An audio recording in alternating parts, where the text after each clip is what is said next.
ദേശീയപാത നിർമ്മാണം നടക്കുന്നതിനിടെ അടിമാലി ഇരുമ്പുപാലത്ത് മണ്ണിടിച്ചിൽ. പാതയോരത്ത് നിന്ന് മണ്ണിടിഞ്ഞു വീണതിനെ തുടർന്ന് നിർമ്മാണ ജോലികളിൽ ഏർപ്പെട്ടിരുന്ന 2 തൊഴിലാളികൾക്ക് പരിക്ക് സംഭവിച്ചു.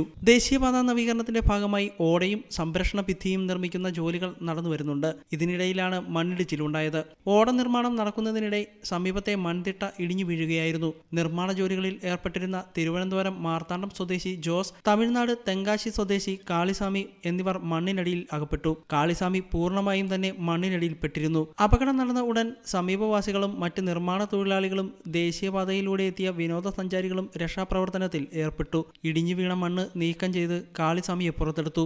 ചെറിയ പരിക്കുകൾ സംഭവിച്ച തൊഴിലാളികൾ ഇരുവരെയും അടിമാലി താലൂക്ക് ആശുപത്രിയിൽ പ്രവേശിപ്പിച്ചു. അടിമാലി അഗ്നിരക്ഷാസേനയും സ്ഥലത്തെത്തിയിരുന്നു. News desk you talk.